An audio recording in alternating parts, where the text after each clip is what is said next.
सगळ्यांना नमस्कार. मणिपूरमध्ये भैयाजी काणे हे नाव आधी कोणी ऐकलंय? भैयाजी काणे ऐकलेलं आहे, पण त्यांच्या कामाबद्दल वगैरे जे डिटेल्स काही माहिती आहेत आपल्याला. बरं. तर दोन अजून मोठ्यानी आता ठीक आहे. मगाशी मी थोडे लोक आले होते, त्यांना सांगितलं होतं की आज थोडासा वेळ जास्ती लागू शकतो. 50 मिनिटाचं माझं सांगणं झाल्यानंतर एक अतिशय सुंदर फिल्म आमच्या PSCT तयार केलेली आहे. तर ती आवर्जून पहा तुम्ही, कारण माझं सगळं बोलणं झाल्यानंतर बघण्यात जास्ती मजा आहे, म्हणून ती आधी नाही दाखवते. आणि अधूनमधून नंतर फोटोही तुम्हाला दिसतीलच. आता सर्वप्रथम माझा नमस्कार. आपण एका घटनेने सुरुवात करूया. ती घटना अशी की 25 ऑक्टोबर 2002 इम्फाळ म्हणजे मणिपूरची राजधानी, तिथे 2 बसेस उभ्या आहेत आणि त्या बसेस काही तरुण विद्यार्थी सजवत आहेत, हार तुरे वगैरे लावून. आणि त्यांच्या चेहरेपट्टीवरनं ते कळतंय की ते विद्यार्थी आहेत ते मणिपूरचे आहेत, किंवा ते एक मंगोलियन त्यांचे जे टीचर्स असतात त्याच्यामुळे. तर ते मणिपूरचे आहेत आणि त्याच्यात सुद्धा ते वेगवेगळ्या चेहरेपट्टीचे असतात. आणि त्याचबरोबर काही कर्नाटक महाराष्ट्रातली पण लोक तिथे आहेत. तिथे तिथे आपले युवा लोक पण आहेत आणि बधे लोक खूप आहेत. तर आता हे सगळं सांगायचं कारण असं की हे जे नागा, मैतेई आणि कुकी, आता सध्या मध्यंतरी तुम्हाला माहिती आहे ज्या घडामोडी झाल्या किंवा ज्या दंगली झाल्या त्याच्यामध्ये कुकी आणि मैतेई. मैतेई म्हणजे वैष्णव असतात. वैष्णव म्हणजे आपण म्हणतो हे आपलेच आपलेच हिंदू. पण ते बहुतेक जण तसं मानत नाही, त्याला सुद्धा कारण आहेत, ते नंतर ओघाने येईलच. तर नागा, मैतेई आणि कुकी, तर हे नागा आणि कुकी एकमेकाचे कट्टर शत्रू, एकमेकाबद्दल कमालीचा त्यांना द्वेष. त्याच्यानंतर कुकी आणि नागा एकत्र मिळून सुद्धा मैत्रींबद्दल त्यांनाही अतिशय तिरस्कार. असं असताना हे सगळे विद्यार्थी एकत्र एकदिलाने कसे काय काम करतायत, हा एक मोठा चमत्कारच होता. तर हा चमत्कार सुद्धा बघे लोक तिथे बघतच होते. आणि अजून एक गोष्ट अशी की त्या बसेस जेव्हा त्यांनी सजवल्यानंतर आपल्या पद्धतीप्रमाणे नारळ वाढवला गेला, त्याच्यानंतर तिथे जय भवानी जय शिवाजी हे अगदी म्हणजे तिथे न ऐकू येणाऱ्या घोषणा दिल्या गेल्या. आणि सगळ्यात आश्चर्य म्हणजे भारत माता की जय, जे तिथे INS म्हणजे आझाद हिंद सेना जेव्हा स्वातंत्र्यपूर्व काळामध्ये जेव्हा नेताजींच्या काळात जे काय त्यांनी थोडंसं ऐकलं होतं त्याला काही काळ लोटून गेला होता. हे होतं 2002. म्हणजे बऱ्याच पिढ्यामध्ये दोन पिढ्या तरी निश्चितच गेल्या होत्या. तर त्यामुळे भारत माता की जय त्या विभागात ही घोषणा फार विचित्र वाटत होती. आणि हे सगळे तिरस्कार असणारे, द्वेष असणारी ही सगळ्या जे विद्यार्थी होते ते एकत्र आले होते. तर हे कसं काय झालं? तर हे कसं काय झालं त्याचं कारण पण तुम्हाला सांगते. पण कारण होतं फक्त एकुलती एक व्यक्ती, म्हणजे कै शंकर दिनकर काणे म्हणजेच भैयाजी. तर एका व्यक्तीने तिकडचा म्हणजे तिकडचं वातावरण कसं बदलायला किंवा बदलवायला मदत केली ह्याचं आपण थोडंसं आज बघणार आहोत. तर ह्याच्यानंतर एक अजून तिथे सांगायचं म्हणजे ज्या वेळेला हे घोषणा दिल्या जात होते तिथे एक नीलमणी शास्त्री म्हणून एक वृद्ध गृहस्थ आपल्या इकडच्या साईडचे म्हणजे महाराष्ट्र कर्नाटकातलेच असणार ते. तर ते त्यांचे सतत डोळे भरून येत होते. ते सतत त्यांच्या धोत्राच्या सोग्याने त्यांचे डोळे पुसत होते. तर त्यांना कळत नव्हतं तर ते असं का करतात, मुलांना कळत नव्हतं. तर त्यांनी शेवटी सांगितलं की अरे जा जयवंतला बोलवून आण. तर जयवंत नावाचा एक 30-32 वर्षाचा तरुण त्यांच्या समोर येऊन उभा राहतो आणि ते वृद्ध गृहस्थ त्या जयवंतला साष्टांग प्रणिपात घालतात. तर तो गडबडतो, तो म्हणतो की मला तुम्ही कशाला साष्टांग प्रणिपात करताय, म्हणजे मी काय केलंय. तर म्हणे नाही जयवंता, हा नमस्कार तुला नाहीये, हा नमस्कार आहे भैयाजीला. इतक्या सगळ्यांच्या विरोधात, म्हणजे विरोध म्हणजे किती टोकाचा विरोध, तर अगदी संघापासून VHS पासून सगळ्यांनी जर विरोध केला होता तिथे जाण्याला. आणि तरी एका माणसाने तिथे जाऊन जेव्हा काम केलं त्याबद्दल आपण थोडंसंच म्हणता येईल, कारण अगदी थोडक्यात पण तरी जे जे मला इंटरेस्टिंग वाटलं ते मी सांगायचा प्रयत्न करणार आहे. कुठे कुठे माझे शब्द इंग्लिश येऊ शकतात. त्यापूर्वी आपण भैयाजींचा जन्म कुठे झाला आणि अगदी थोडक्यात पार्श्वभूमी पाहू. भैयाजींचा जन्म म्हणजे 6 डिसेंबर 1924 रोजी झाला होता नाशिकमध्ये. पण त्यांचं मूळ गाव होतं कोकणात केसपुरीवाडी म्हणून. तर ते अजून आहे, छोटंसं गाव आहे. तिथे त्यांचं झालं आणि त्यांचं प्राथमिक शिक्षण आणि माध्यमिक शिक्षण पुणे आणि सातारा इथे झालं त्यांचं. आणि त्यानंतर कॉलेजमध्ये त्यांनी बेळगावला BA ला सुरुवात केली. त्यानंतर ते पुण्यात आले आणि SP कॉलेजमध्ये त्यांनी इंटरसाठी SP कॉलेजमध्ये त्यांनी BA ला ऍडमिशन घेतली. आणि त्यानंतर त्यांनी ती परीक्षा पण दिली. पण ती परीक्षा त्यांनी इंटरची परीक्षा दिल्यानंतर त्यांनी शिक्षण थांबवलं. बंद नव्हतं केलं, थांबवलं. आणि त्यांनी घरची गरज होती म्हणून त्यांनी मग वायुदलामध्ये एअरमन म्हणून त्यांनी काम सुरू केलं. आणि हा काळ होता 1942. त्यांनी वायुदलात एअरमन म्हणून काम सुरू केलं. आता तिथे असताना ते एकटेच मराठी होते. झब्बा लेंगा, शेंडी, गोरेपान, उंच 6 फूट उंची वगैरे. आणि त्यांचे सगळे सहाध्यायी जे बराकीतले किंवा तिथले होते ते सगळे होते शीख, पंजाबी आणि मुसलमान. हा काळ पण बघा, 1942 ची गोष्ट सांगते. तर तर त्यांची आणि त्याच्यामध्ये कट्टर हिंदू. तर ते नेहमी सकाळी उठून संध्याकाळी त्यांची पूजा अर्चा चालायची, संध्या स्नान सगळं चालायचं. मग ते त्यांचं प्रॉपर पंचपात्र वगैरे घेऊन त्यांची ती पूजा चालायची. आणि हे सगळं त्यांनी कधीच पाहिलं नव्हतं तिकडच्या त्या त्यांच्या मित्रांनी. तर ते नेहमी त्यांचा शेंडी ओढ, फळी पंचपात्रच म्हणजे पाणीच फेकून दे, किंवा असं खूप त्यांची टिंगल टवाळी करायची खूपच. म्हणजे त्याला, कारण त्यांना ती खूप गंमत वाटायची. पण हे अगदी शांत. कधीही त्यांच्या कपाळावर आठी नव्हती. कधीही ते रागे भरले नाहीत की तू असं का करतोस म्हणून. त्यांनी कधी जाब पण विचारला नाही कोणाला. आणि असं असताना हा आपल्याच वयाचा एक तरुण इतका शांत, इतका स्थितप्रज्ञ कसा काय राहू शकतो. म्हणून हळूहळू त्या तरुण मित्रांना त्यांना त्याचं कौतुक वाटायला लागलं. आणि शेवटी कौतुक आदरात परावर्तित झालं. आणि ते आदराने ते सगळे त्याला पंडितजी म्हणायला लागले. तिथे ते भैयाजी नव्हतेच, तर पंडितजी म्हणायला लागले. तर आणि त्यांचा मग सगळेजण इतके त्यांच्यावरती प्रेम करू लागले की त्याचा एक किस्सा मला नक्कीच सांगायला आवडेल. तर ते त्यांचं पहिल्या वर्षाचं प्रशिक्षण चालू होतं. आणि ते चालू असताना त्यांची घरून त्यांना तार येते की वडिलांना अर्धांगवायूचा झटका आलाय आणि तू घरी ये. म्हणून ते त्यांच्या कमांडिंग ऑफिसरकडे जातात आणि त्यांना म्हणतात की मला अशी तारा दाखवतात ती आणि मला सुट्टी हवी आहे. तर ते म्हणतात की नाही, तुझं पहिल्या वर्षीचं हे प्रशिक्षण आहे, इथे तुला सुट्टी मिळू शकत नाही, कारण त्याच्यामुळे तुझा पुष्कळच म्हणजे जो काय अभ्यास आहे, प्रशिक्षण आहे ते बुडणार आहे आणि ही आम्ही परवानगी देऊ शकत नाही पहिल्या वर्षी. तर असं असताना ते ऐकणारे, म्हणजे त्यांचं धाडस, म्हणजे धाडस म्हणा, चतुराई म्हणा, किंवा त्यांचा एक नाही, मी एखादी गोष्ट करणार म्हणजे करणार, हे त्यांचं म्हणजे ठरलेलं होतं. तर ते आपल्या सगळ्या मित्रांना एक धाडसी योजना सांगतात आणि त्यांना सगळ्यांना विश्वासात घेतात. ते आपलं किट बांधतात, कोणाच्याही नकळत ते निघून जातात. आणि त्यांचं प्रशिक्षण कुठे कलकत्त्याला असतं. विचार करा, आपण म्हणजे 1942 ची त्यावेळची गोष्ट. कलकत्त्याहून त्यांना घरी यायचं असतं साताऱ्याला.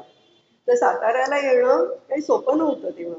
तर कलकत्त्याहून, आणि त्याच्यामध्ये असं की जेव्हापासून त्यांना पगार दर महिन्याचा त्यांना स्टायपेंड पगार जो काय मिळत असेल त्यातले फक्त 2 ते 3 रुपये ते बाजूला काढून ठेवत होते, कारण त्यांचं जे अर्धवट राहिलेलं शिक्षण होतं ते त्यांचं पूर्ण करायचं होतं, म्हणून त्यासाठी ते पैसे बाजूला ठेवत होते.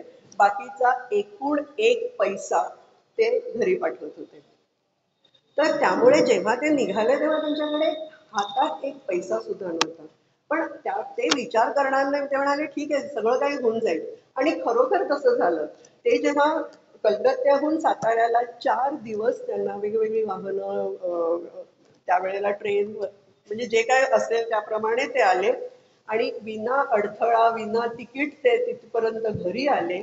घरी आले, वडिलांना भेटले, त्यांची सेवा केली आणि त्यानंतर जेव्हा पुन्हा ते परत प्रशिक्षणाच्या इथे गेले त्यावेळेला 15 दिवसांनी ते सकाळी 9-9:30च्या सुमारास तिथे पोहोचले होते. त्यांच्याकडे ते मोठं किट असतं बघा, तर ते किट होतं. तर ते म्हणाले की आताची वेळ जर मी हे किट घेऊन आत शिरलो तर सगळ्यांना कळणार आहे. तर म्हणून त्यांनी काय केलं, तिथेच एक कॅन्टीन होतं, त्या रमजान कॅन्टीन मध्ये त्यांनी त्यांचं किट ठेवून दिलं आणि ते हळूच जाऊन वर्गात जाऊन बसले. 15 दिवसांनी एक विद्यार्थी वर्गात येऊन बसतोय आणि मग त्यांच्या लक्षात येतं ते सगळे 15 दिवस कोणाच्या लक्षातच आलं नव्हतं की ते अनुपस्थित नाहीयेत म्हणून, ते गैरहजर आहे हे कळलंच नव्हतं. तर कसं, तर ते सगळे जे जीवाला जीव लावणारे जे भैयाजी, त्यांचे जे मित्र होते, त्या सगळ्यांनी अशी काळजी घेतली होती की त्या भैयाजींची प्रत्येक वेळेला त्यांनी हजेरी लावली होती. प्रत्येक वेळेला परेड ग्राउंड मध्ये जेव्हा तुम्हाला ते सामान घेऊन पळावं लागतं किंवा परेड करावी लागते त्यावेळेला तुमची पुन्हा हजेरी होते. तर त्यावेळेला सुद्धा भैयाजी बनून त्यांनी भैयाजींच्या शिक्षा भोगल्या होत्या. आणि आणि त्यांचे हजेरीपट वर्गामध्ये जो होतो तर तो दर दुपारच्या सुट्टीत तो हजेरीपट पळवला जायचा आणि तो पळवून त्याच्यावरती त्यांची उपस्थिती लावली जायची. आणि त्यामुळे असं झालं की ते खन्ना ऑफिसरला अरे ये तो दिखता नाही आहे, तो कहा गया, मतलब त्याला कुठेतरी संशय आला होता. पण त्यांना कुठेही कधीही कुठेही कुठल्या रेकॉर्डमध्ये सिद्धच करता आलं नाही की भैयाजी तिथे 15 दिवस नव्हते. म्हणजे असा जीवाला जीव लावणारा माणूस त्यांनी पुढे या, म्हणजे त्यांचा हाच गुण त्यांना पुढे किती उपयोगी पडला हे आपण अजून बघणार आहोत. त्यानंतर असं झालं की 1942 साली त्यांनी 2 वर्ष, सॉरी 42 मध्ये त्यांनी नोकरी धरली. 2 वर्षांनी 44 मध्ये त्यांनी ती नोकरी सोडली. त्यांच्याकडे पुरेसे पैसे साठले होते. ते पुण्याला परत आले. SP कॉलेजमधून त्यांनी BA मध्ये संस्कृत मध्ये त्यांनी आपलं BA अतिशय काय म्हणतो ना आपण प्रावीण्यासकट त्यांनी ते पास झाले. आणि त्यानंतर मात्र 1950 ते 1992 त्यांनी पूर्ण त्यांचं आयुष्य संघासाठी दिलं. आणि फक्त संघासाठी, म्हणजे संघासाठी आणि समाजासाठी त्यांनी दिलं. आणि त्याचा आपण आज थोडासा प्रवास बघणार आहोत. तर संघामध्ये त्यांनी प्रत्येक म्हणजे पूर्ण वेळ कार्यकर्ते म्हणून, विभाग प्रचारक म्हणून किंवा जिल्हा प्रचारक म्हणून त्यांनी महाराष्ट्र आणि कर्नाटकामध्ये खूप काम केलं.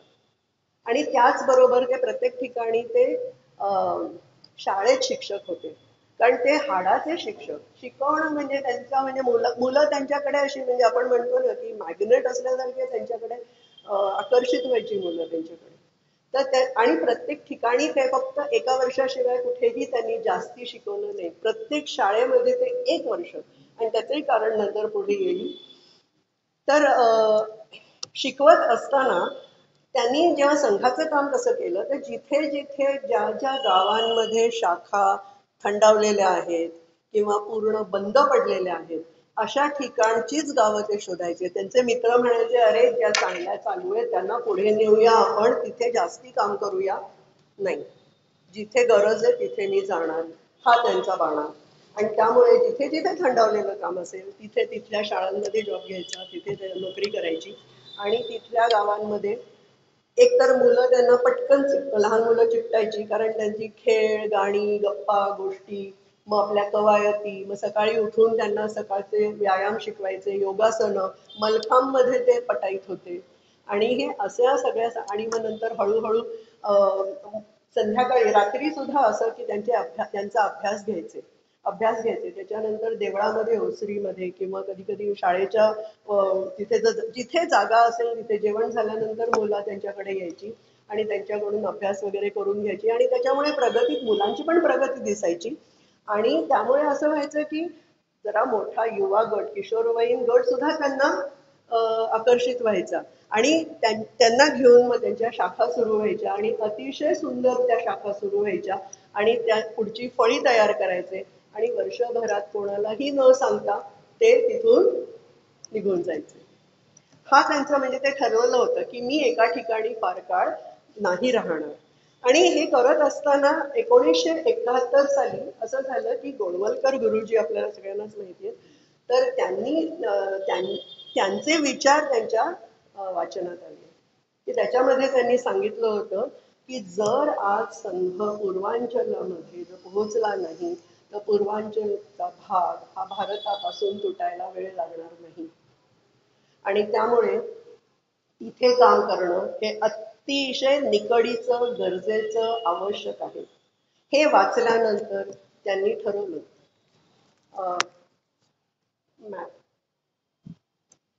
तर त्यांनी ठरवलं की मी चाललो पूर्वांचलमध्ये आणि मग त्यांनी पूर्वांचलला जायला त्यांनी बरं पूर्वांचलमध्ये जायचं म्हणजे तिकडची परिस्थिती काय तर त्यापूर्वी आपण मॅपमध्ये बघू कारण तुम्हाला नकाशामध्ये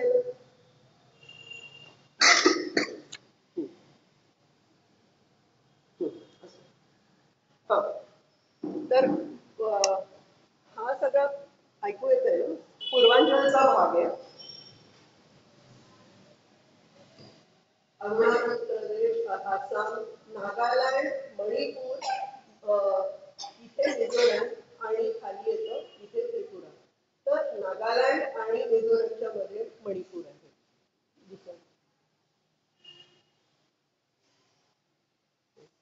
तर हा पूर्ण मणिपूरचा मॅप आहे. तुम्हाला ऐकू येतंय ना मणिपूरचा मॅप आहे. याच्यामध्ये इम्फाळमध्ये वेस्ट इम्फाळ आणि ईस्ट इम्फाळ हा जो मधला प्रदेश आहे फक्त 10%. तिथल्या एरियातला फक्त 10% भाग मैदानी भाग जो आपण व्हॅली म्हणतो तो हा जो आहे तो इम्फाळ आहे आणि हा जो भाग आहे बाकीचा जो सगळा भाग आहे तो तिथे तामिंगलांग आहे उखरुल आहे नंतर मग खाली चुराचांदपूर आहे चांदेल आहे. आता खरं म्हणजे हे हा जुना मॅप दाखवतेय मी कारण त्यामुळे तुम्हाला नीट उखरुल आणि तामिंगलांग दिसेल म्हणून आता त्याचे 16 जिल्हे झालेले आहेत आता सध्या.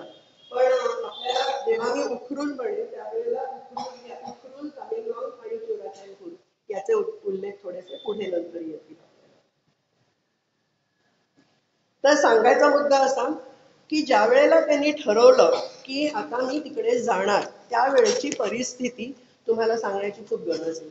एक तर नागा लोकांच्या मुख्य प्रमुख त्यांच्या जनजाती म्हणतो आपण त्या 17 मुख्य जनजाती आहेत.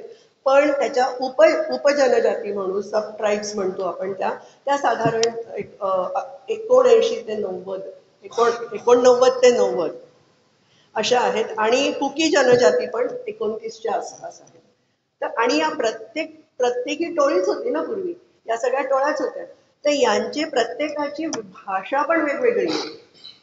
इतकी भाषा वेगळी आहे आपण म्हणतो इथे 4 कोस किंवा 10 कोसावर आपली मराठीचा थोडासा लहेजा बदलतो किंवा थोडे शब्द बदलतात. त्यांचं तसं नाहीये. एका ठिकाणून दुसऱ्या ठिकाणची त्यांची भाषा इतकी बदलते की त्यातले शब्द सुद्धा वेगळे असतात. कारण विचार करा तेव्हा टोळ्या होत्या ना आणि टोळ्यांमध्ये वैर असणारच त्यामुळे आपण काय बोलतोय दुसऱ्याला कळता कामा नये आणि दुसऱ्या काय बोलतोय त्यांना कळता कामा नये अशा पद्धतीनेच त्यांच्या भाषा डेव्हलप झाल्या होत्या. तर त्यामुळे त्या इतक्या विविध प्रकारच्या भाषा आहेत. मला तरी अजून एक 2-3 शब्द सोडले तर ही माझी मैत्रीण आहे वीणा तिला थोडेसे माहिती असतील कारण ती तिथे फार ऍक्टिव्हली काम करते. तर पण मी अगदी थोडे म्हणजे काही शब्द त्यांचे शिकू शकले आणि भैयाजींचं आपण आता बघू त्यांचं म्हणजे काय विचारायलाच नको. तर पूर्वांचलची स्थिती आता आपल्याला खरं सांगायची गरज आहे. पूर्वांचलमध्ये 1971 पुन्हा ते रिपीट करते. हे मी तुम्हाला वाचून सांगणार आहे. 59 पेक्षा अधिक अतिरेकी संघटना अतिशय जबरदस्त जोरात तिथे कार्यरत होत्या. म्हणजे त्याच्यापेक्षा जास्ती पण असतील.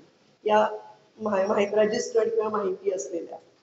आणि त्याच्यामध्ये सगळ्यात चिंतेची बाब अशी होती की तिथले स्थानिक लोक याच्यामध्ये अतिशय काय म्हणायचं सहभाग त्यांचा महत्वाचा होता. प्रामुख्याने त्यांचा सहभाग हा चिंतेची बाब होती. कारण जेव्हा स्थानिक लोकच तिथे मदत करतात त्यावेळेला अर्थातच तो प्रश्न सुटण्यापेक्षा चिघळत जास्ती जातो. त्यामुळे आणि हा जंगलाचा प्रदेश आहे त्यामुळे तिथे उद्योगधंदे तेव्हाही नव्हते, आता सुद्धा तेवढे नाहीच आहेत. पण उद्योगधंदे नाही त्यामुळे तिथला रोजगार नाही आणि रोजगार नाही त्यामुळे युवा बेरोजगार आणि बेरोजगार असल्यामुळे तरुण पिढीला मादक पदार्थांच्या आहारी इतक्या म्हणजे पद्धतशीरपणे अडकवलं जात होतं त्यावेळेला. अजूनही ते काय फार कमी झालेलं नाहीये पण बऱ्याच अंशी कमी झाले. पण त्यावेळेला मादक आणि ह्याच्यामध्ये प्रामुख्याने सहभाग कोणाचा असेल तुम्हालाही सांगता येईल. आपले चायना, म्यानमार, ब्रह्मदेश. म्यानमार म्हणजे ब्रह्मदेश, चायना आणि पाकिस्तान. पाकिस्तान याच्यात भरीसभर म्हणून मिशनरीज. मिशनरीज सेवा, आम्ही सेवा देतो. तर सेवा या नावाखाली त्यांचं हॉस्पिटल्स आणि शाळा. तर मिशनरी स्कूल्स म्हणजे तिथे काय हॉस्पिटल्समध्ये त्यांनी मदत केली, खरंच केली. म्हणजे त्यांनी त्यांचं सेवा, त्यांची औषधं वगैरे मिळाली. पण नथिंग कम्स फ्री म्हणतो ना आपण, नो लंच कम्स फ्री. तर त्याच्याप्रमाणे तिथे त्यांनी म्हणजे येशूच्या फोटोसमोर त्या बाळाला ठेवायचं, देताना पॅरासिटामॉलचंच औषध द्यायचं. पण कोणी बरं केलं? जिजसनी. आता याचं नाव रॉबर्ट, तुझं नाव अल्बर्ट, काय असं करून अक्षरशः हे तिथे स्वतः पुढे सांगता येईल. म्हणजे जयवंतजी म्हणून जे आपण मगाशी नाव घेतलं त्यांनी स्वतः सांगितलेल्या गोष्टी आहेत आम्हाला. तर असं असताना तिथे धर्मांतरण म्हणजे धर्मांतरण इतक्या जोरात चालू होतं आणि तुम्हाला ते तिकडचे आता कायदे वगैरे सांगत नाही कारण त्याच्यामध्ये खूप वेळ जाईल. आणि ह्याच्यामध्ये हे म्हणजे ह्याच्यापेक्षा हे कमी होतं म्हणून हिंदुत्वाबद्दल तिरस्कार आणि द्वेष कसा पसरेल हे ते अतिशय काय म्हणायचं हिरिरीने बघत होते. तर कसं, तर हिंदू सैतानाची पूजा करतात. मी पहिल्यांदा जेव्हा हे ऐकलं तेव्हा मलाच म्हणजे असं कसं शक्य आहे. नाही, कारण त्यांच्या देवाला चार चार डोकी असतात, चार हात असतात, किंवा त्यांचं मंकी गॉड आहे किंवा त्यांचं एलिफंट गॉड आहे. अशी म्हणजे हे काही नैसर्गिक गोष्टी नाही आहेत नाही. तर त्यामुळे त्यांनी इतक्या पद्धतशीरपणे हिंदुत्वाविरुद्ध तिरस्कार पसरवलेला आहे. तो तिरस्कार काढायचा होता. त्यांच्यामध्ये राष्ट्रीयत्वाची भावना तर नव्हतीच. आम्ही तिथे गेलो असताना आम्हाला विचारलेलं आहे की आम्ही ना म्हणजे 2014 मधली गोष्ट मी सांगते. मी जेव्हा गेले, आम्ही ना वी यूज इंडियन करन्सी पण वी आर नॉट इंडियन्स, ही भावना. म्हणजे तुम्ही विचार करा 1971 मध्ये काय असणार आहे. आणि एक व्यक्ती तिथे जातीये आणि त्यांच्या आणि त्याच्यासाठी काय दुर्दम्य आत्मविश्वास त्यांना गरजेचा होता त्यावेळेला. हातात फुटकी कवडी नाही, नेसत्या वस्त्रानिशी, कोणाचाही पाठबळ नाही, आधार नाही. त्यावेळेला त्यांच्या मागे असणाऱ्या कुठल्याही संघटना, let me tell you without name, कुठल्याही संघटनांचे सहकारी त्यांना सहकार्य देणार नव्हते. ते म्हणाले तू तिथे चाललायस, एकतर तू तिथे जाऊन मरशील किंवा तुझं धर्मांतरण झाल्यानंतर तुला ख्रिश्चन म्हणून वापस यावं लागेल किंवा तिथेच राहावं लागेल. जर आपण त्यांना कोणाचं सहकार्य नव्हतं. अशा ह्याच्यामध्ये ते केवळ आत्मविश्वासाच्या जोरावर तिकडे ते मणिपूरला गेले. आता मणिपूरमध्ये त्यांनी सुरुवातीला इम्फाळ गाठलं. पण इथे आपण थोडासा फ्लॅशबॅक घेऊया. त्याच्या आधी 1971 म्हणलं, 1970 मध्ये ते कोकणात होते, कोंडे गावामध्ये. तर कोंडे गावामध्ये तिथे एक नवीन माध्यमिक शाळा, प्राथमिक शाळा तर तिथे होती जुवाठी वगैरे त्या गावामध्ये, पण माध्यमिक शाळा नव्हती तिथे. आणि त्यामुळे तिथे ती आणि कोकणातले असल्यामुळे संघाचे असल्यामुळे त्यांना लोक ओळखत होते. तर त्यांनी सांगितलं, शिक्षक होते, वेगवेगळ्या शाळांचा अनुभव होता. तर त्यांनी गावकऱ्यांनी तिथे सांगितलं की भैयाजी तुम्ही याची सुरुवात करा आणि आम्हाला ही शाळा प्रस्थापित करून द्या, म्हणजे एस्टॅब्लिश करून द्या. तर त्यांनी ते काम घेतलं. 1 वर्ष तिथे ते राहिले आणि त्यावेळेला तिथे असताना ते कोंडे गावापासून जे बाजूची जी मुलं यायची ती वसतिगृहामध्ये तिथे राहत होती आणि त्यांची सुद्धा सगळी काळजी ते घ्यायचे, आईच्या मायेने ते घ्यायचे. अशा वेळेला तिथे त्यांच्या वसतिगृहात परीक्षा संपल्या होत्या आणि 3 दिवसाचं काहीतरी 3 दिवसाचा कार्यशाळा होती. मुलं तिथे राहायला वगैरे आली होती आणि त्याच्यामध्ये तर मुलं इतकी त्यांना हे झाली, तर त्यांच्यामध्ये त्यांना एक लक्षात आलं की त्याच्यामध्ये एक चुणचुणीत मुलगा आहे, जयवंत. आणि तो जयवंत त्यांना अतिशय जास्ती त्याचे प्रश्न पण होते आणि त्याला खूप उत्सुकता होती प्रत्येक गोष्टीमध्ये ते काय सांगतात. INS बद्दल जेव्हा ते सांगत होते, इम्फाळमध्ये कसा 1944 मध्ये स्वातंत्र्यपूर्व काळात जो इम्फाळ मोईरांगमध्ये जो ध्वजारोहण किंवा ध्वज फडकवला गेला, तो मोईरांगमध्ये आजही तो पोल आहे तिथे, किंवा तिथे आता म्युझियम पण आहे. तर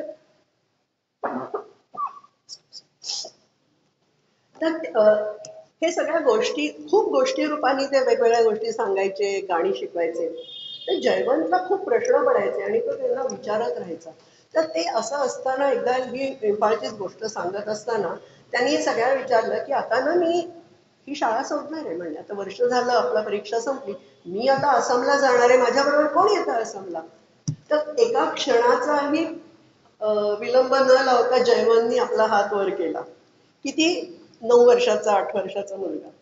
त्यांनी हात वर केला आणि त्यांनी ते लक्षात ठेवलं आणि त्यानंतर मग थोडे दिवसानंतर तिथे प्रतिष्ठित एक गृहस्थ होते, काका हर्डीकर म्हणून त्या गावातले. तर ते काका हर्डीकरांना सांगितलं, जयवंत मुलगा फार चुणचुणीत आहे, जर तो माझ्या बरोबर जर इम्फाळला आला तर फार बरं होईल म्हणून. तर ते म्हणाले, चल काय हरकत आहे, आपण कडविलकरांकडून जाऊ. म्हणून मग ते त्यांच्या घरी जातात, त्यांच्या वडिलांशी बोलतात वगैरे. वडिलांना अंगठे बहादर, लिहिता वाचता येत नाही. त्यांनी कधी जुवाठी गाव सोडलं असेल की नाही माहिती नाही. त्यांना पुणे कुठे, मुंबई कुठे माहिती नाही, शहर म्हणजे काय माहिती नाही, त्यांना आसाम कुठे असणार कल्पनाच नाही ना.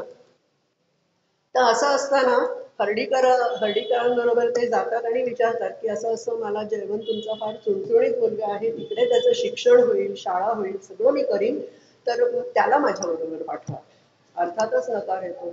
इतक्या लहान मुलाला कुठेतरी, आपल्याला माहिती पण नाही कुठे जायचंय त्यांना, तर ते नकार देतात. मग त्यावर्षी त्यावेळेला ते तसेच एकटे निघून जातात आणि तिकडे मग इम्फाळला येतात. आपण आता पुन्हा इम्फाळला येणार आहोत. तर इम्फाळला आल्यानंतर इथे त्यांनी एका पंजाबी शाळेमध्ये, इम्फाळमध्ये त्यांना पंजाबी शाळेमध्ये ते नोकरी करतात आणि सुरुवात करतात. पण त्यांच्या फार लवकर लक्षात येतं की काम हे या मधल्या त्या जो मैदानी जो भाग आहे इम्फाळचा, जिथे मैतेई लोक राहतात, तिथे फारशी गरज नाहीच आहे. तर थोडंसं मी सांगते की आपण जो आता मगाशी नकाशा बघितला, ते अशी आपण कल्पना करा, बशी आहे.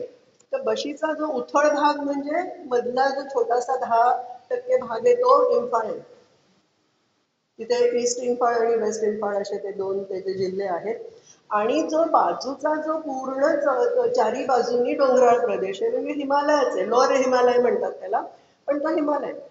त्या पूर्ण 90% हिमालयामध्ये नागा आणि कुकी हे लोक तिथे त्यांच्या टोळ्या राहतात. मैतेई लोकांना तिथे प्रवेश नाहीये, ते गेले तर त्यांचं काही खरं नाही.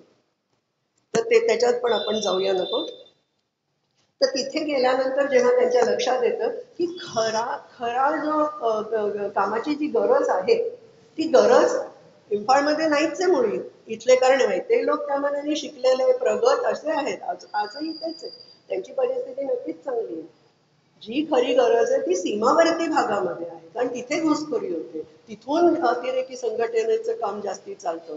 तर असं असताना त्यांनी असा जिल्हा, जो मी मगाशी सांगितलं, उखरुल, उखरुल जिल्हा त्यांनी हे केला, त्यांनी सिलेक्ट केला. आणि त्या उखरुल जिल्हा म्हणजे त्यावेळचा अतिरेकी संघटनांचा हेडक्वार्टर्स होतं. आणि त्यामुळे तर त्यांना तिथून सुद्धा खूप म्हणजे आणि तिथे VHS म्हणजे आपलं विश्व हिंदू परिषद त्यावेळेला तिथे काम करत होती. त्यांच्या कार्यालयात ते राहत होते. तर त्यावेळेला त्यांनी पण खूप विरोध केला, तू तिथे जाऊ नकोस, तुझं आम्ही आता श्राद्ध घालतो.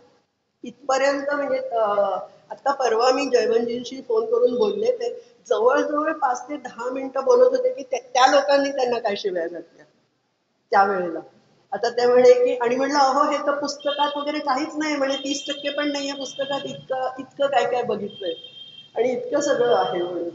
तर इतका म्हणजे तर त्यांना सांगितलं की तू तू जायचं नाही. आणि त्याच्यामध्ये एक गंमत पुढे कशी होते की जे काका हर्डीकरांबरोबर बोलणं झालेलं असतं ना, तर जो जयवंत आहे तो जयवंत सतत काकांना सॉरी भैयाजींना पत्र पाठवत असतो, भैयाजी तुम्ही कसे आहात, मला तुमची फार आठवण येते, किंवा तुम्ही म्हणजे तिकडे गेला होता का इम्फाळला जिथे INS चा ध्वजारोहण झालं होतं वगैरे, मला बघायचंय, मला मिळेल का, तुम्ही पुण्याला कोकणात कधी येणार वगैरे, असे तर छोट्या छोट्या असे प्रश्न असं नेहमी पाठवायचं. आणि ते पण तितक्याच प्रेमाने त्याला पत्र लिहून उत्तर पाठवायचे बरं का. आणि ते असताना त्यांच्या मनात पुन्हा एक धाडसी योजना आहे. आणि ते मग काका हर्डीकरांना ती योजना सांगतात.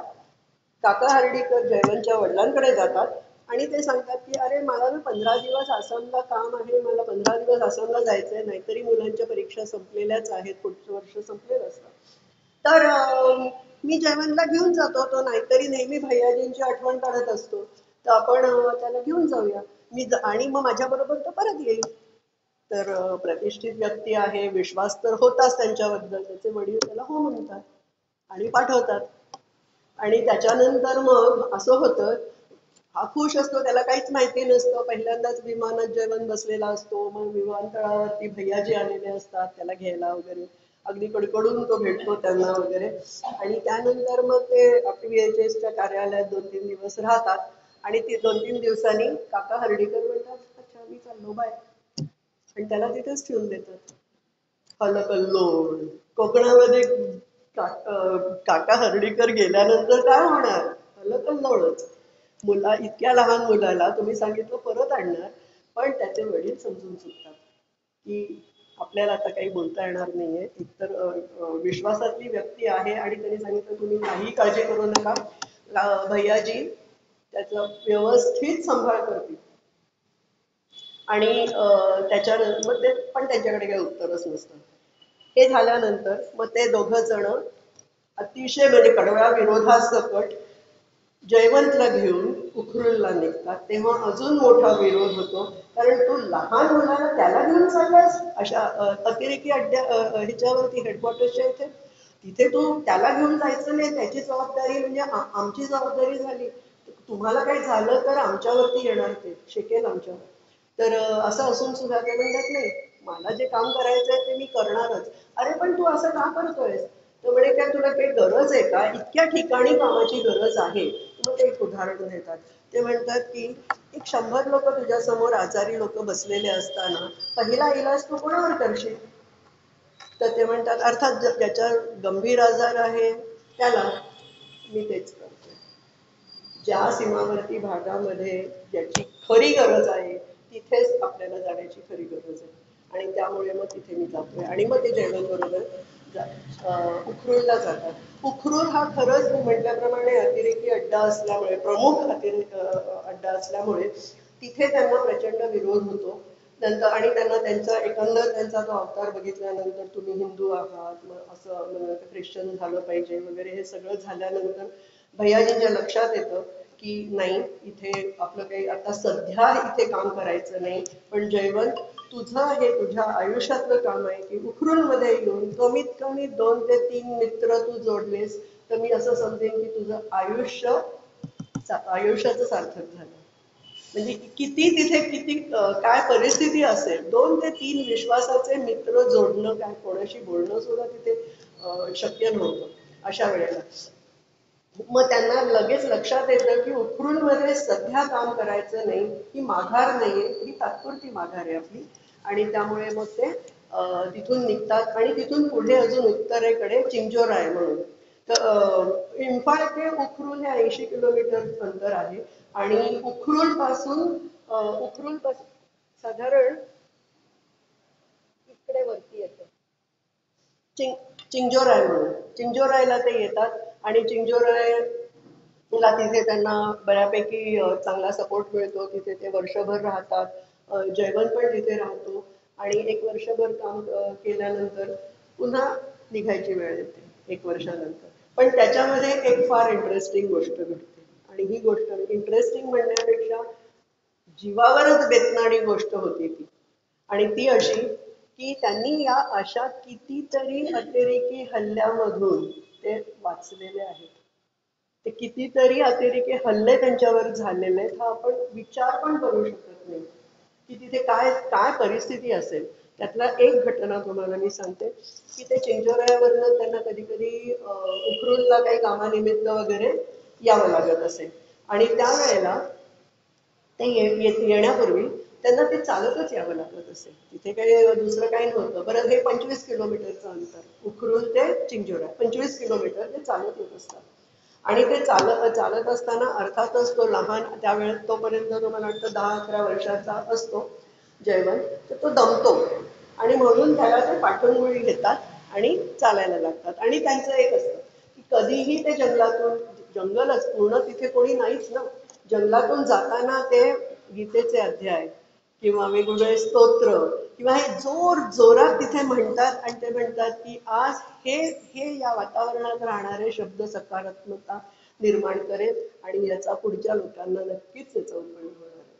आणि म्हणून मग त्याला पाठवून घेतलेलं असतं आणि ते चाललेले असतात आणि त्यावेळेला एक आवई निघालेली असते, एक अफवा पसरलेली असते की बाहेरचे लोक येत आहेत आणि गावातल्या मुलांना पळवत आहेत. आणि पुढच्या गावामध्ये ते बघतात माणूस पण दिसायला वेगळा आणि मुलगा एक गोंडस गोड मुलगा असा त्याच्या पाठीमागे आहे म्हणजे नक्कीच पळवतोय. ते त्यांना घेराव घालतात, त्यांना बांधून ठेवतात ते झाडाला. दोघांना म्हणजे जयवंतला पण बांधतात आणि आपल्या भैयाजींना पण ते बांधून ठेवतात आणि त्यांचा घेराव कुठे निघूनच जाता येत नाही अशा वेळेला. आणि मग त्याच्यानंतर ते 3 पोती आणतात. एक पोतं ते इथे नुसते ठेवून देतात, दुसरी 2 पोती ती उलगडतात आणि त्याचं एक मोठं पोतं शिवत बसतात तिथे त्यांच्या समोर. ते जयवंत म्हणतो की भैयाजी ते काय करताय? काय नाही, आपल्याला मारणार आहेत ते. ते आपल्याला मारणार आहेत, ते मोठं पोतं आहे ते माझ्यासाठी आहे आणि ते छोट्या पोत्यात मला मारल्यानंतर ते तुला टाकणार. अक्षरशः ते असं सांगतात आणि त्यानंतर जयवंतचं काय होणार? त्याचं पाणी पाणी होतं ते आणि तो रडायलाच लागतो. तो म्हणतो काही काळजी करू नकोस, जर असेल ना आपल्याला आपलं जीवन तर ह्याच्यातून सुद्धा आपण तरुण जाऊ. स्थितप्रज्ञता म्हणजे ठायी ठायी आपल्याला हे दिसून येतं. आता मी फक्त 1-2 गोष्टी तुम्हाला सांगू शकणार आहे.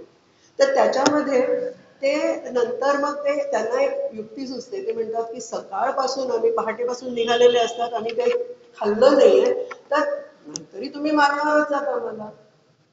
आणि आता ते बहुतेक त्यांनी हे हातवारे करूनच सांगितलं असणार कारण वेगवेगळ्या गावातल्या वेगवेगळ्या टोळ्यांची भाषा पण वेगवेगळी. तुम्ही जर मारणारच आहात तर आम्हाला थोडस काहीतरी खायला तरी द्या. तर मग असं म्हणून मग ते त्यांना पटतं बरं का. शेवटी तिथे भारतीय गुण तर त्यांनी मग ते म्हणतात ठीक आहे म्हणून त्यांच्यासाठी भात रांधायला ठेवतात तिथे त्यांच्यासमोर. ते म्हणतात ओके ठीक आहे तुम्हाला खायला घालतो आणि आहे मग नंतर करू म्हणजे करायचंय. भात टाकलेला असतो रांधायला आणि दैव कसं बलवत्तर असतं बघा. तिथून एक चिंचोराय मधला माणूस तिथून चाललेला असतो. त्यालाही मला वाटतं उखरुलला कुठेतरी जायचं असतं. तो बघतो या दोघांना बांधून ठेवल्याबरोबर तो येतो आणि तो सांगतो अरे हे तर आपल्या मुलांसाठी आलेले शाळेचे शिक्षक आहेत. तर तो त्यांच्या भाषेमध्ये काय त्यांना समजावून सांगतो आणि मग त्यांची सुटका होते. नाही गयावया करतात ते त्यांच्या भाषेत माफी मागतात आणि त्यांना सोडतात. तर अशा प्रकारे मग ते त्यानंतर ते चिंचोळ्यासला सोडतात ते चिंचोरायमध्ये जेव्हा तो ते तर जयवंत म्हणतो की तुम्ही आता इथे इतकं छान एक वर्ष झालंय, तुम्ही इथे का सोडताय? तर त्यावेळेला ते म्हणतात की हे बघ जयवंता, एका ठिकाणी बराच काळ राहिलं ना तर एका प्रकारचं बंधन तयार होतं. स्वतःच्या कर्तृत्वाबद्दल अहंकार निर्माण होतो. अभिमान, ईर्ष्या, पदाचा मोह, प्रतिष्ठेमध्ये माणूस गुरफटू लागतो. आणि इतक्या लांब की मी काय मास्तरकी करायला आलेलो नाहीये, तर एका ठिकाणी राहिलो तर माझ्या आयुष्यातील जे ध्येय आहे ना तेच मी हरवून बसेन. हे त्यांनी उद्धृत केलं होतं म्हणून ते वाचून सांगते तुम्हाला. तर दुसरा प्रश्न आपल्याला असा पडतो की इथे एवढा भारत द्वेष काय? मैते, मगाशी मी म्हटल्याप्रमाणे मैते समाजा वैष्णव लोक आहेत हे, पण त्यांच्यामध्ये पण एवढा भारत द्वेष काय? तर ह्याचं कारण, एक कारण, सगळी तर मी नाही सगळी सांगू शकणार, पण त्यातलं एक महत्वाचं कारण हे की ज्या वेळेला ब्रह्मदेश, आता म्यानमार आहे, ब्रह्मदेश जेव्हा 1948 मध्ये स्वतंत्र झाला त्यावेळेला त्यांनी तिकडच्या सगळ्या भारतीयांना अक्षरशः हकलून लावलं. आणि त्यातले जे व्यापारी होते ते व्यापारी घरी न जाता त्यातले बहुतेक जण गुजरात आणि राजस्थानचे जे व्यापारी होते, मारवाडी किंवा जैन किंवा तर ते तिथे मणिपूर, नागालँड आणि मिझोरम इथे ते स्थायिक झाले. तिथे स्थायिक झाल्यावर व्यापारीकरण म्हणजे त्यांच्यात एवढं भिन्न होतं, तिथल्या अक्षरशः भोळ्या बाबड्या जनतेला त्यांनी लुटलं. तिकडच्या जमिनी भोळ्या बाबड्या ह्याच्या त्यांनी जमिनी लुटल्या, आपल्याकडे आपल्या ताब्यात घेतल्या. आणि त्यामुळे इव्हन मग नंतर असं झालं की स्वातंत्र्यानंतर आपल्याला तर स्वातंत्र्य मिळालं होतं, सरकारी पण जागा असतात, तर त्यामुळे सरकारी ऑफिसर्स तिथे जायचे, तर सरकारी खेटे मारायला लावणं किंवा पैसा घेतल्याशिवाय कुठलं काम न करणं, या सगळ्या ह्याच्यामुळे अक्षरशः ते भारतीयांना कंटाळले आणि ते म्हणायला लागले. त्यामुळे हा जो द्वेष आहे तो मैत्री लोकांमध्ये पण आपला आहे. ते म्हणतात आम्ही हिंदू नाही, खरं ते हिंदूच आहेत, वैष्णवच आहेत, विष्णूलाच पुजतात, कृष्णालाच पुजतात, पण तरी हे असं म्हणजे कुठेतरी आपणही चुकलोच तिथे.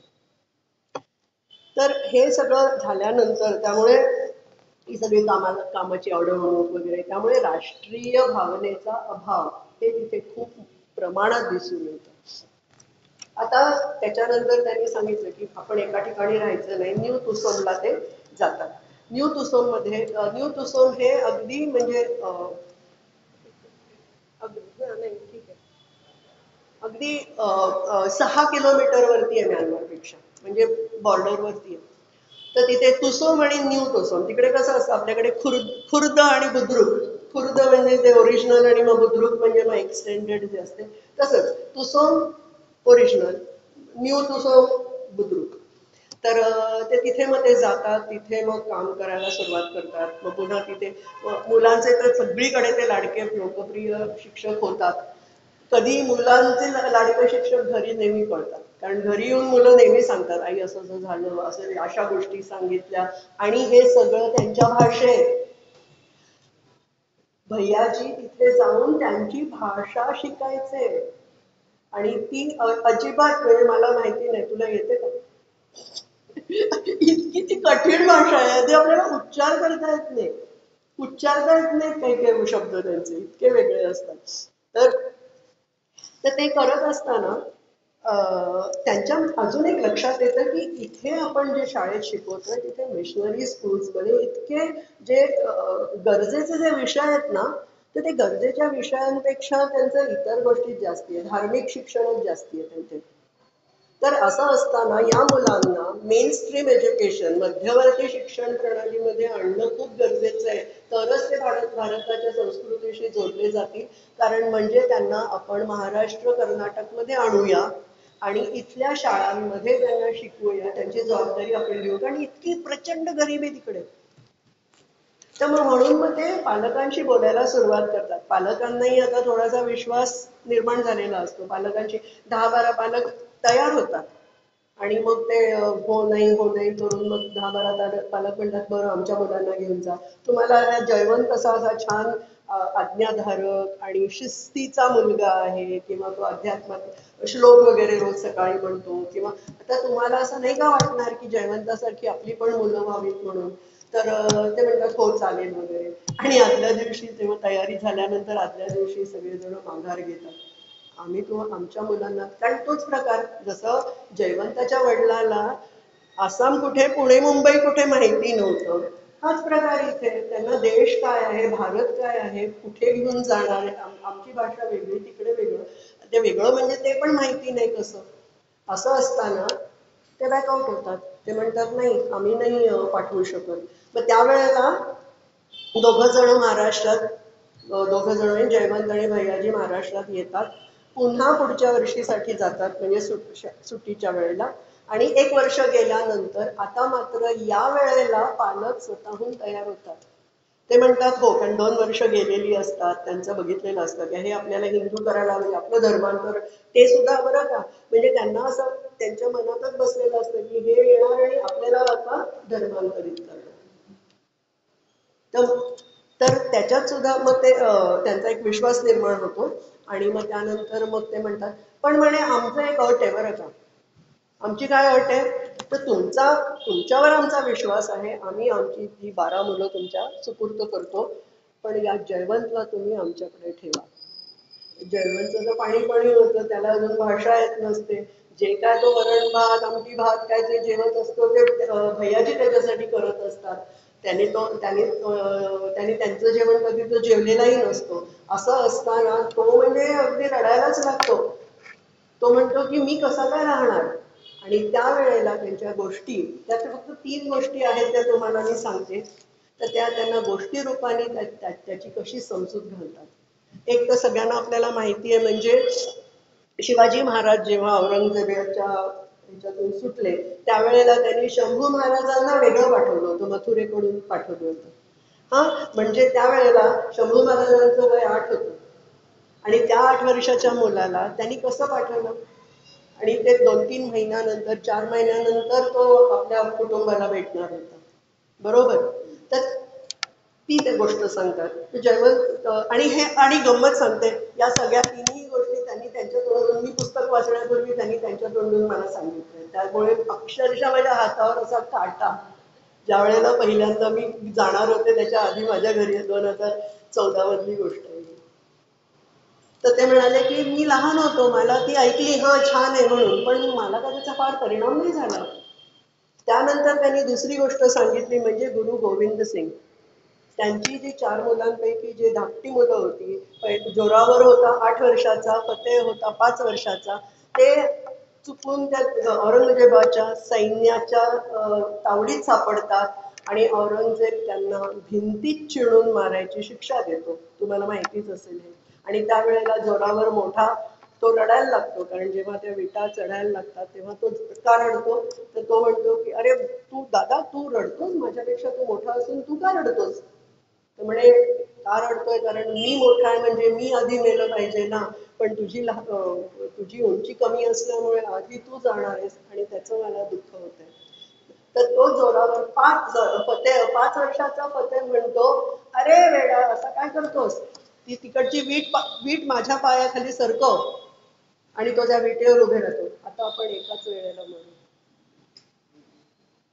म्हणजे ही अशी उत्तरं म्हणजे दिली पण ते म्हणतात तरीही मला तेवढं ते त्यावेळेला जाणवलं नाही जयवंतजी म्हणाले आणि मग नंतर त्यांनी तिसरी गोष्ट जी सांगितली ती आपल्या सगळ्यांनाच माहिती आहे म्हणजे चिमणीची जंगलातला वणवा जेव्हा जंगलात वणवा लागतो तेव्हा ती त्या चिमणीच्या चोचीत पाणी आणि ते पंख फडफडवत तो वणवा जेव्हा ती विझवत असते तेव्हा मोठे पक्षी बाजूला बघून गिधाडं गरुड वगैरे सगळे तर ते तिच्यापेक्षा सगळेच मोठे कावळा सुद्धा तर ते तिला हसत असतात की काय तुझं काय काय करतेस काय म्हणे तुझ्या ह्याच्याने होणार आहे का काही पण इतिहासात माझीच नोंद होईल ना मी काहीतरी प्रयत्न केला म्हणून ते म्हणाले ते मला इतकं फिट बसलं आणि इतकं मला कळलं मी लगेच त्यांना म्हटलं हो काहीतरी आपल्याला चांगलं करायचंय म्हणून आपल्याला भैयाजी हे सांगतायत ते म्हणाले भैयाजी तुम्ही मुलांना घेऊन जा मी इथे राहतो आणि तेव्हापासून मग हे सांगते की तेव्हापासून मग भैयाजी तिथे 3-3.5 वर्षच राहिले. पण त्यानंतर जयवंतजी तिथे राहत होते, तिथे शिकले, त्यांनी कॉलेज तिथे केलं. जयवंतजी कोंडविलकर त्यांचे फोटो दाखवतो. तर तिकडे मग तिकडच्या वातावरणामध्ये इकडच्या वातावरणामध्ये त्या मुलांना ते घेऊन आले. पहिल्यांदा ते सांगलीत घेऊन आले. नीलाताई पाटील आणि देवराज पाटील डॉक्टर आहेत दोघं. तर ते अजून आहेत. त्यांच्याकडे पहिल्यांदा या 12 मुलांना आणलं त्यांनी सांगलीमध्ये. आणि त्यानंतर मग असे ते मग तो हळूहळू वाढतच चालला. इकडच्या महाराष्ट्रात आणि कर्नाटकमध्ये या मुलांना आणलं जात होतं. त्यामुळे झालं काय की या मुलांना इकडची संस्कृती कळत गेली. त्यांना जेव्हा ते सुट्टी लागल्यानंतर, शाळा संपल्यानंतर जेव्हा ते तिकडे सुट्टीत जात होते, तेव्हा त्यांना अक्षरशः जयवंतजी किंवा त्या पुस्तकात पण आहे ते म्हणाले की त्यांचे आई वडील रडायचे त्यांच्या मुलांमधला चांगला बदल बघून. तो एक आत्मविश्वास बघून ते अक्षरशः ते रडायचे. आणि मग त्यानंतर इतके नंतर पालक तयार व्हायला लागले की आमच्या मुलांना घेऊन जा, आमच्या मुलांना घेऊन जा. आणि त्यामुळे मग आज जर तुम्ही आपण बघितलं तर आज महाराष्ट्रामध्ये सातारा, पुणे, नाशिक, चिंचणी, चिंचवड इथे मार्बल हाऊस अजून आहे. मार्बल हाऊस इथे जे ज्ञानप्रबोधिनी पाशी एक बिल्डिंग आहे, तिथे मुलींचं अजून तिथे पुण्यामध्ये वसतिगृह आहे.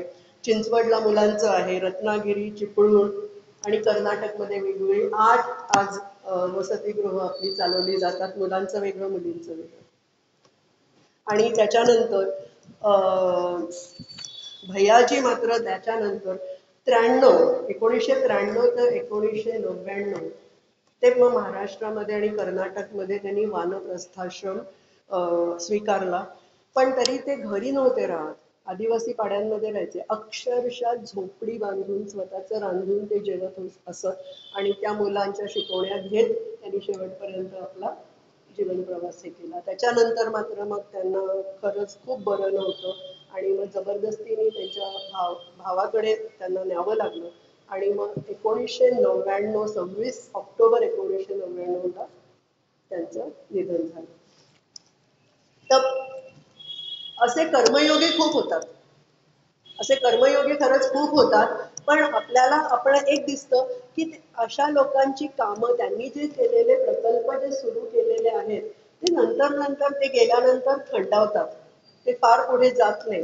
पण आम्हाला खरंच सांगायला आनंद वाटतो की ते गेल्यानंतरही त्यांचा प्रभाव त्यांच्या विद्यार्थ्यांवर, कारण ते तिकडे आता शिकलेले जे वेगवेगळे नागा, कुकी, मैतेई जे त्यांचे विद्यार्थी, तर त्यांच्यावरती जो आहे त्यांनी पुढे पुढाकार घेतला, जमिनी दिल्या. आणि मगाशी आपण जे म्हटलं ना 2 बसेस निघाल्या होत्या 2002 मध्ये 25 ऑक्टोबर, तर त्या 2002 मध्ये पहिला आपला तो एक फोटो आहे बघा, 3 डॉट्स दाखवलेले.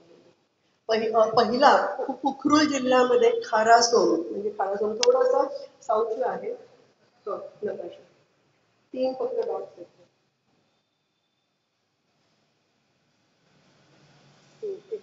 शेवटी पाठवलं होतं. बरं, ठीक आहे. तर उखरुल जिल्ह्यामध्ये साधारण इकडे खारासोम म्हणून, म्हणजे तुसोमपेक्षा थोडंसं साऊथला आहे, तिथे ती पहिली शाळाचं उद्घाटनासाठी त्या 2 बसेस चालल्या होत्या. आणि ते एकदिलाने त्यांचं ते काम चालू होतं. आणि राष्ट्र म्हणजे म्हणजे आपली संघाची गाणी असतील किंवा आपल्या भारताविषयीची गाणी असतील, ते इथे महाराष्ट्रात शिकलेले ते विद्यार्थी होते, म्हणून ते एकदिलाने द्वेष तिरस्कार सगळा सोडून ते काम करत होते. आणि मग त्यानंतर मग 2002 मध्ये खारासोम ओजा शंकर विद्यालय, तर तुम्ही आता बघितलं असेल ओजा शंकर. तर ओजा म्हणजे तानखुल भाषेमध्ये पूज्य. ओजा शंकर विद्यालय. आता विद्यालय हा शब्द पण संस्कृत आहे, विद्यालय, तर तिथे स्कूल म्हणण्याची पद्धत आहे, पण तिथे मुद्दाम आपण तो विद्यालय हा नाव तिथे दिलेलं आहे. त्याच्यानंतर मग इम्फाळच्या पश्चिमेला, इम्फाळच्या तमिंगलाँग, मग अशी जे मी म्हटलं, तर तमिंगलाँग मध्ये दुसरी शाळा 2009 मध्ये सुरू झाली. तमिंगलाँग तर तमेंगलाँगचा जो टाउन आहे, ते जे नगर आहे, जसं आपलं पुणे सिटी आहे, तसं तिथे तमेंगलाँग छोटीशी सिटी नाहीच म्हणता येणार, ते छोटंसं टाउनच आहे. तिथेच त्यांची ती शाळा आहे. ती 2009 मध्ये सुरू झाली. आणि दक्षिणेला जी चुराचंदपूर आहे, चुराचंदपूरमध्ये नलायमोल, आता नलायमोल हा शब्द सुद्धा तुम्हाला सांगते, मी नीट म्हणते की नाही मला माहिती नाही, कारण आपण वाङ्मयातला ग म्हणतो ना, तो आपला कधीच पहिला नसतो, आपला मध्ये येतो तो वाङ्मय. तर ङ हा त्यांचा खूप शब्दांमध्ये त्यांची नावं सुद्धा ङ ने सुरू होतात. आणि मग ते अक्षरशः हसतात, teacher you don't know pronounce. नलाई मॉल म्हणून ते जे गाव आहे, तिथे चुराचंदपूरमध्ये मग 2015 मध्ये शाळा सुरू झाली आहे. आणि मला खरंच खूप आनंद होतो सांगायला की आता जशी त्यांनी जयवंतजी तिथे आता डोंबिवलीमध्ये आपलं हे आहे, काय म्हणायचं, मुख्य मुख्य कार्यालय आहे डोंबिवलीला, मुंबईला. आणि पुण्यामध्ये आता नवीन केलेलं आहे भारत भारत भवन. भारत भवन म्हणून जे आहे ते बाजीराव रोडवरती, तिथे म्हणजे तुम्हाला तिथे पण करता येईल. तर आता त्याच्यासाठी एकच मला शेवटी सांगायचं आहे की त्यांनी स्वतःचं वर्णन कसं केलं. शेवटचा पॉइंट आहे हा, आणि मग आपण फिल्म बघू लगेच. गोळवलकर गुरुजी एकदा त्यांना म्हणाले, ते वाचून सांगते, भैया तू एकसारखा भ्रमंती करतोस, एक एक जागी कधी स्थिर राहतच नाहीस. तेव्हा भैयाजी म्हणाले, अहो मी अनिकेत आहे, मी स्थिरमती आहे. माझे पाय फिरतात, पण मन मात्र सतत देशाविषयी आणि देशाविषयी विचारांनी भारलेलं असतं. तो म्हणजे आपला 12वा अध्यायातला जो श्लोक आहे, 19वा श्लोक आहे की तुल्य निंदा सुतीर्मौनी संतुष्टो येन केनचित अनिकेतस स्थिरमतीर भक्तिमान मे प्रियो नरः. अनिकेत, त्यांनी कधीच स्वतःच्या घराची म्हणजे निवासाची कधी त्यांनी परवाच केली नाही, मी कुठे राहणार आहे, मी काय खाणार आहे, कधीच परवा केली नाही.